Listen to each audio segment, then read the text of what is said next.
Okay guys, aircon naman tayo ngayon, no? So ito guys, meron kaming sin-service dito na aircon. Nilinis natin namin ito, no? So after ma-cleaning, hilaw yung lamig, no? Hindi siya ganun kalamig guys. So ito po yung check namin ngayon guys, no? Hilaw yung lamig niya, no? So makakapa natin yung bugan niya na hilaw. Hindi siya pure yung lamig, no? So sa mga expert technician, alam nila yung pure na lamig at saka yung hilaw na lamig, no? So siguro sa sunod natin na vlog gagamit tayo ng thermometer, no, para maintindihan din ng iba kung anong hilaw na sinasabi natin, no? Ayan.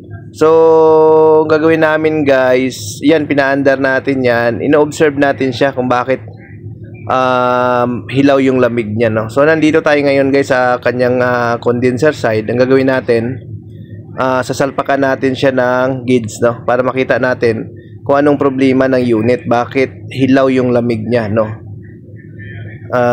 Salpakan natin to, no. Ayan. So ito yung unit guys, no. Sinasalpakan natin to siya ng gauge para malaman natin. Ayan guys, oh. Ayan. Para malaman natin kung anong problema. Kung mapansin nyo guys, hindi naman siya nagyayelo, no. Yung pipings hindi siya nagyayelo. Malamig naman pag kinapa mo yung pinakakatubo niya, no. So dito guys sa bugan niya, mapansin natin hindi siya ganoon ka-init. Although mainit siya, pero kulang, no. Hilaw yung init na dine-discharge ng condenser, no. So isa din yan sa mga titingnan natin. Ito yung mga sinaunang style, no, yung kapa-kapa system na kapain lang, alam na kagad na may problema yung unit, no. So ayan. So mas maganda kung gagamitan natin ito ng parameters, no. So salpakan natin siya ng gauge para malaman natin kung bakit hilaw yung lamig ng aircon. Samantala bagong linis ito at hindi naman siya nagyayelo guys, no. Hindi siya nagyayelo. Ayan. So ayun, aircon muna tayo guys, no. Dahil actually guys, marami ang ano talaga natin, aircon talaga yung original namin na ginagawa, no. Hindi lang tayo nagba-vlog sa mga aircon, no. Naka-focus kasi tayo doon sa mga automatic washing sa vlogging, no. So ngayon siguro idadagdag na natin yung aircon kasi marami din namang mga washing machine technician na nandito na nag-aircon din, no. So isama na siguro natin yung aircon, no. Ayan, kung mapansin nyo guys, mayroon naman siyang reading, no. Mayroon naman siyang 125, no. So ito ay 410, so mayroon siyang 125 na reading, no. Ayan, dito sa running, no. Yung kanyang running pressure ay 125, no. Nakikita natin. Ayan. So ino-observe lang natin guys, no. So dito guys, bigla siyang buwaba ng bahagya siya ng pag-on natin, nasa 125 siya. Then nung nag-beret siya, nagkaroon siya ng 90 PSI. Then umakyat, no. Umakyat siya ng hanggang 125. Ayan, paakyat siya ng paakyat guys, oh. Antayin natin yan, umakyat siya, no. Umakyat siya ng umakyat pa, no. So ang nakita lang natin dito guys, nung bumirit siya, bumaba lang siya ng 90. Tapos maya umakyat din naman, no. Ayan, so yun, no. So ito guys, kailangan dito guys medyo matinik ka sa ganitong problema, no. Kasi tulad niyan, walang indication na nagyayelo siya. Then tulad nito guys, umaakyat yung kanyang running pressure, no. Tumatakbo siya ng 115 to 120 PSI, no. So tulad niyan, hilaw pa rin guys yung lamig na naramdaman natin dito. So hindi pa rin siya ganoon ka lamig, no, na kung pagbasihan natin. So ang ginawa natin dito guys, pinasingaw natin. Ayan, no, titingnan natin guys kung may freon pa, no. Ayan. Yan. So wala siyang ano guys, walang freon na lumalabas, puro hangin, no. Kasi malaman naman natin kung may freon, dapat meron niyang liquid na lumalabas.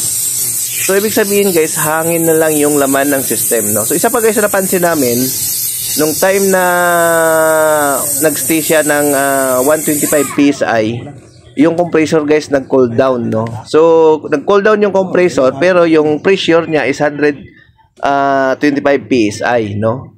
So, ngayon nakita kagad natin guys ang problema kapag ganito. ibig sabihin guys, contaminated na yung system, no? Wala nang refrigerant. Ang naiwan na lang dito guys, hangin, no? So ang ginawa natin, pinasingaw natin yung hangin. Wala nang lumabas na liquid guys, no? Kasi dapat pag pinasingaw natin yan, mayroon man lang liquid sana na lalabas. So wala, no? So ibig sabihin guys, wala nang preyon. Hangin na lang guys, or may preyon man konti, no? Hangin na lang yung naiwan sa system. Ayan. So sa ganitong pagkakataon guys, hindi natin siya pwedeng dagdagan ng preyon lang, no? Kasi dahil contaminated yung system, kailangan natin siya i-process, no? So sa pag-process guys, kailangan natin siya i-vacuum, no? So yung iba nga pinaplasing pa ito, pero dahil nakita natin dito guys, puro hangin naman, wala naman tayong nakitang oil sa system na lumabas, no? Nung dinischarge natin yung hangin lang. So, okay na po yung vacuum lang ang gagamitin natin, no? So, hindi na natin kailangan na gamitan pa ng flushing kasi wala naman tayong nakitang oil na lumabas, no? So, ang nakita lang natin, hangin na lang, no? So, ayan, mina-vacuum namin siya. Ayan. So, tandaan nyo guys, basta yung aircon, no? Ayan, after natin siya i-vacuum, kakargahan natin siya ng preyon para pure na po yung ipapasok natin sa system. So, dapat guys, pag kinargahan natin, alisin natin yung luma, i-vacuum natin, tapos, saka natin kargahin ng bagong preyon. So, pag nagkarga kami ng preyon guys, ito po, no, tinataob namin yung tangke, no. So, dekada na namin ito ginagawa guys, no. So, hindi ko lang sure, baka may mga mag-comment dyan na dapat hindi tinataob. Pero ito na yung nakasanayan namin guys, no. Tinataob natin yung 410E, no, para pumasok lahat yung liquid, no, sa system. So, ang karga nito guys, ang running nito na ginagawa namin, 125 PSI lang. Ayan. So, yun, no. Habang titesting natin, nag-initial tayo ng 100 PSI, then, ayan, unti-untiin na natin yan guys na i-reach yung running na 125 PSI.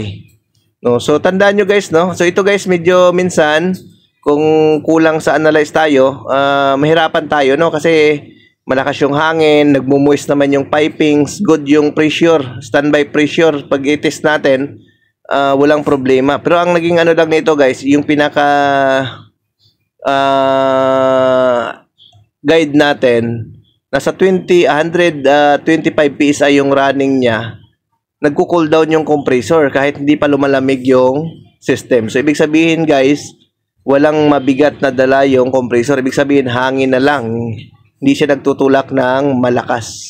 Kaya nagkaroon siya ng, nagko-cool down siya kahit nasa 125 PSI siya, no? Kasi hangin na lang yung daladala niya. Ayan. So, ganun lang guys, no? So, siguro mag-start na rin tayo mag-vlog ng mga aircon, no? Kasi usually, tinatamad tayo mag-vlog ng aircon, no? Kasi nakapokus tayo sa automatic washing machine vlogging.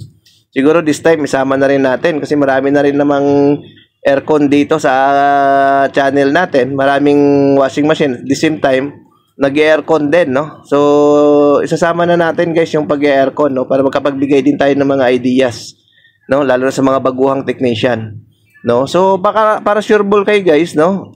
Sa mga ganito, i-vacuum nyo talaga guys para maganda yung lamig. Okay guys, thank you, bye-bye.